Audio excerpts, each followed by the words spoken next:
Welcome to the deep dive. Sometimes the most powerful tools are the ones we use every single day without even really thinking about them. Today, we're going to take a closer look at two of those foundational tools in English, the present simple and the simple past tenses. Think of it like understanding the basic mechanics that power so much of what we say and hear. Exactly. And we've been digging into the duo dialogues, specifically episode 8. Right. What's striking about Ria and Jay, the hosts, is their knack for making something that can feel like a set of rigid rules grammar feel surprisingly accessible and even intuitive. They really focus on how these tenses work in everyday conversations. Absolutely. They don't just, throw rules at you. They show you how these tenses function in real-life situations. Through clear explanations, tons of practical examples, and these little conversational scenarios. Yeah, the role plays. Exactly. So our mission today is to extract the essential concepts of present simple and simple past, as Ria and Jay present them, and give you, the listener, a really clear understanding of how you can use them effectively. Okay, let's unpack this, starting with the present simple. What's the core idea there? Well, the present simple is basically your go-to for talking about things that are generally true, actions you do regularly, like habits, and your daily routines. It's about the consistent bits of life. Right. Habits, those things you do almost automatically. Ria gives a perfect example. I wake up at 7. It's a regular thing, so present simple. Then we have facts, like Jay's example, the sun rises in the east. That's just a fundamental truth, always present. Always true. And then routines are the things you do with some regularity, like she drinks coffee every morning, as Ria illustrates. It's that repeated nature that puts it in the present simple. And the structure is usually pretty direct. Subject plus the base form of the verb, I eat, you go, they watch. Kind of the bedrock of many simple sentences. Now, here's a little twist that sometimes trips people up. The third person singular. When we're talking about he, she, or it, we usually add an as to the end of the base verb. So it's not he play, but he plays. Not she goes, but she goes. Right. And it rain becomes it rains. Exactly. It's a small addition, but it carries a lot of grammatical weight. I wonder, is there like a historical reason why English got this as ending? It's one of those little quirks, That's a really interesting question. Well, the exact origins are complex, rooted in older English forms, but it basically evolved as a marker, a way to mark that the subject of the verb is singular, third person. Oh, okay. It helps clarify who's doing the action. And honestly, mastering this rule really does make your communication clearer. The duo dialogues has some good practice for this. They do. They give a fill in the blank. She liked pizza. And the answer, of course. She likes pizza with the S. Right. That's S is crucial. They have another one. They watch movies. And here, because they is plural, it's just the base verb. They watch movies. Yeah. Notice those, it highlights the difference really well. Okay, so how do we say the opposite? How do we make negative sentences in the present simple? That's where do not or does not come in. And, we usually use the contractions don't and doesn't in speech. Right. Much more common. So if you want to say you don't do something regularly, use don't with I, you, we, and they. Like Ria's example, I don't like tea. Okay. But for he, she, and it, we use doesn't plus the base form of the verb. Notice the as disappears from the main verb here. Like she doesn't play football. That's a key point. The S we add in the affirmative for he, she, it kind of shifts over to does in the negative form. It's like the grammar keeps things balanced, sort of. Yeah, that's a good way to put it. And the duo dialogues gives us another chance to practice this negative form. Yep. The example is, he not study at night. And the answer... He doesn't study at night. Exactly. Doesn't for the negative. And study stays in its base form. It's interesting how these little helper verbs, do and does, they really change the structure, don't they? Absolutely. They're essential for negatives and also for questions in the present simple. Speaking of which, how do we form those questions? Okay, so for most subjects, I, you, we start the question with do, like do you like music? That's one from Ria's dialogue with Jay. But when the subject is he, she, or it, we start with does. Does she work here? It follows that same pattern we saw with negatives. And the answers to these questions are usually short and pretty direct. The chat between Jay and Ria really shows how natural this sounds. It really does. Yeah. Jay asks, do you play any instrument? And Ria replies, yes, I play the guitar. Simple, informative. Yeah. Then Jay asks, does your brother cook? And Ria answers, no, he doesn't. Again, clear, concise, short answer using doesn't for the third person singular. All right, so we've covered the present simple pretty well, I think. Now, let's shift gears and talk about things that have already happened, the simple past tense. Okay. As the name suggests, it's all about completed actions. Finished, done. Exactly. If something happened yesterday, last week, 10 years ago, simple past is your tense. The basic structure is subject plus the past form of the verb.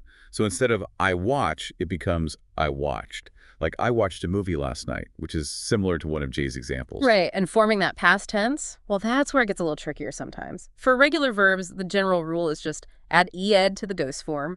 Walk becomes walked. Clean becomes cleaned. Pretty predictable. Easy enough, right? But then English throws that curveball, irregular verbs. Ah, the infamous irregulars. Yeah.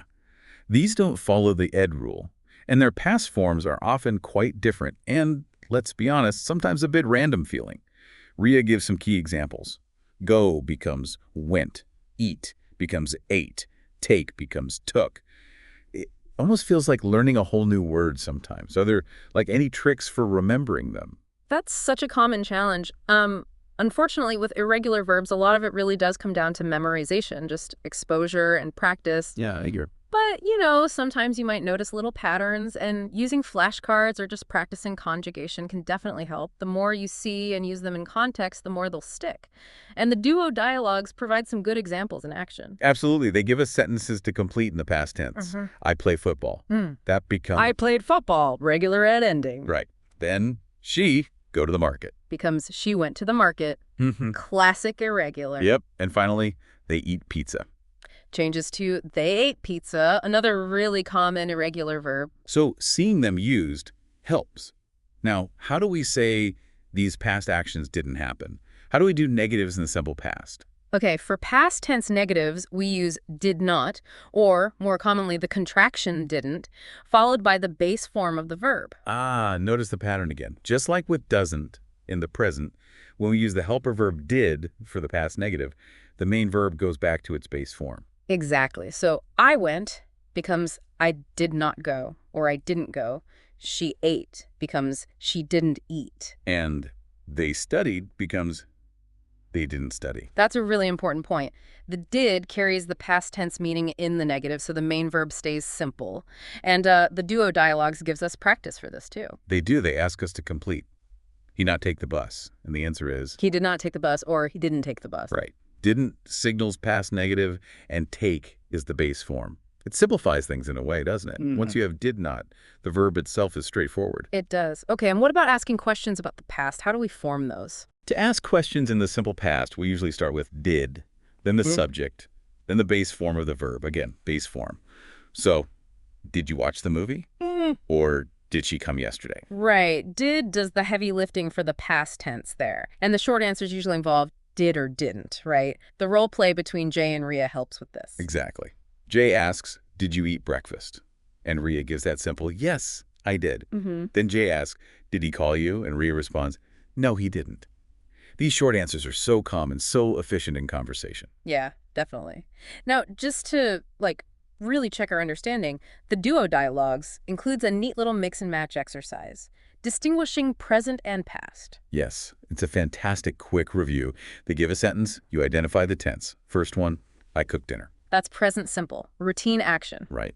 Next, she watched a film. That ed ending gives it away, simple past. Yep. Then he goes to work. The goes tells us present simple, likely a habit or routine for he. And finally, they didn't play. Didn't immediately signals simple past negative form. Perfect. It really helps solidify the visual cues, or auditory cues, rather. So you can see how these tenses work on their own, but where they truly, come alive is in real conversations. And the duo dialogues has that brilliant role play to show how we weave between them naturally. It does. Jay and Ria are acting like friends catching up, right? And their conversation just flows between present simple and simple past. Jay starts, what do you do every morning? Present simple for routine. And Ria replies, I wake up, make tea, and check emails. All present simple, her regular morning. Then Jay switches it up. Yeah, he shifts to the past. What did you do yesterday? And Ria answers, I visited my cousin and watched a series. Both visited and watched are simple past completed actions from yesterday. It's such a natural flow. That short exchange perfectly shows how we use these tenses all the time to talk about our regular lives and specific things that happened before. It really makes grammar feel less like abstract rules and more like, practical tools. Absolutely. Having a solid grasp of these is just foundational for expressing yourself clearly and understanding what others are saying about, well, everything. Habits, routines, facts, past experiences. It's like having the basic building blocks for conversations. And to really hammer this home, the duo dialogues suggest some practical homework for you, our listeners. Yes, Ria and Jay encourage you to write, I think it's 5 sentences in the present tense and 5 in the past tense about your own life. Right. And the really key part is practicing saying them aloud. You could try talking to a friend who's also learning, or honestly, just record yourself speaking. Hearing yourself use the tenses is a great way to build confidence. It really is. Reflecting on this, it's quite remarkable how these seemingly simple structures, present and past simple, unlock our ability to share so much. From like the mundane details of our morning to recounting big events from the past, mastering these basics really opens up communication. So as you go about your day-to-day, I encourage you, our listeners, to think about it. How many of your daily routines can you now describe clearly using the present simple? And maybe take a moment to think about yesterday. What specific things happened? What details can you now confidently share using the simple past? What new stories about yourself, about your experiences can you now tell? It really is all about unlocking those fundamental building blocks of language.